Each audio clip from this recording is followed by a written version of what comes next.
time is 8 to 10 minutes. This morning, Bruce will attempt to paint a portrait of how the confluence of medicine, pharmaceuticals, media, CIA, and others have put prevention under attack in America. The result is a populace with such a low level of health literacy that it can only be described as below basic, meaning an inability to adhere to treatment, low engagement in health promotion behavior, and low uptake of prevention health services. In most cases, they lack the ability to read, interpret, and understand health messages, treatment options, and health instructions. And it's complicated, so hang on. Prevention is under attack. Please welcome Bruce.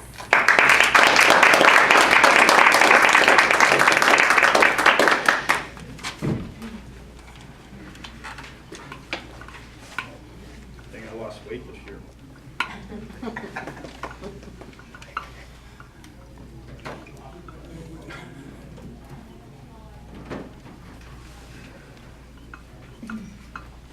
It's complicated. Fellow Toastmasters, guess? Oh yeah, it's complicated. Let's start with the problem. And this is where the Central Intelligence Agency comes in. Because believe it or not, they actually run statistics around the world on two primary health pieces of the puzzle. And these two pieces of the puzzle are used worldwide to describe the health of any particular country. They are life expectancy and infant mortality. Life expectancy. Out of 224 countries studied, the United States ranked 73rd. 73rd. Infant mortality, the measure of how a country takes care of its most needy. Out of 225 countries worldwide, the United States ranked 170th. That means approximately 55 other countries had a higher infant mortality rate, had a lower infant mortality rate than the United States. And infant mortality is basically a measure of getting children from birth to 1 year of age.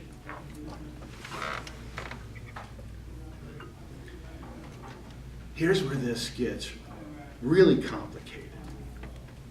We spend more money than any other nation in the world on healthcare.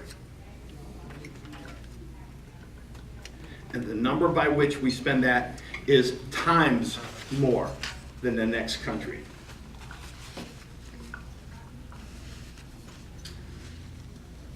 Health literacy.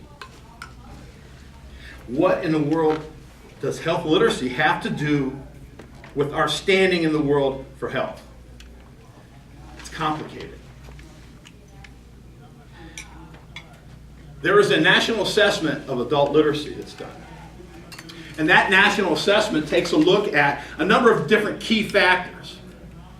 Their most recent assessment came that roughly 12% of the adults in the United States have a rating of proficient literacy when it comes to health. Only 12%. And the scale is proficient, intermediate, basic, and below basic. When we take a look at those people who are in Medicare, roughly 27% of the people who are currently in Medicare have below basic health literacy levels.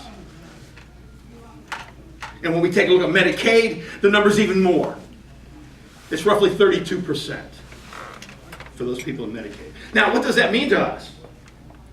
Well, we know that those people who that are in Medicare and Medicaid are those that are utilizing the healthcare system more than any other group. And what makes this even more concerning is that it's that population that is poor, minority, that utilizes the health system to a greater extent, and whose health literacy levels are the lowest.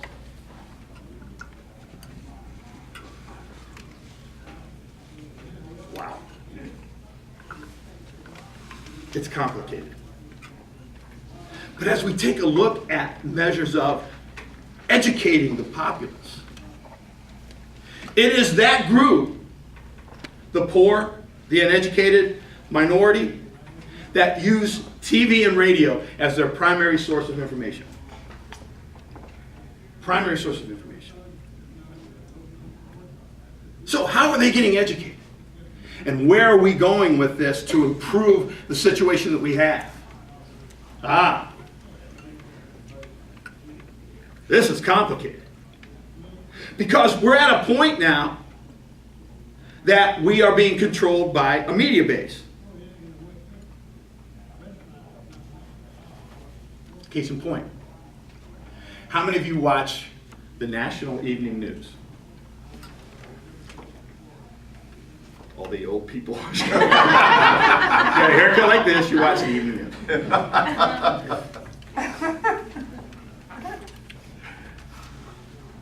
At least 80% of the advertisements on the evening news are for some kind of drug. Right. Okay? Really. And I think getting to the point that every time I watch the news, I learn about a new drug. I'm still trying to deal with the idea that if somebody has an erection for 4 hours, they need to call their doctor. I'm still dealing with that one. And they're moving on to other drugs. Just can't handle that. In every one of those commercials, at least 3 times, you will hear, talk to your doctor. Talk to your doctor. Talk to your doctor. 3 times each commercial, times the number of commercials. Talk to your doctor. Talk to your doctor. Now, I love the guy.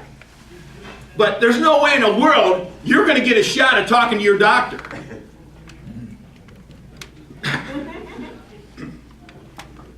The closest I got talking to my doctor was a care coordinator. It's a care coordinator. And as we get lower down the socioeconomic chain, they don't have doctors. So if they want to talk to their doctor, they have to go to an emergency room or some kind of immediate care situation. And we all know that it's those areas that are the highest cost in healthcare. The pharmaceutical industry and medicine, and to a certain extent the insurance industry, are pushing us to this concept of talk to your doctor. Don't do anything until you have talked to your doctor.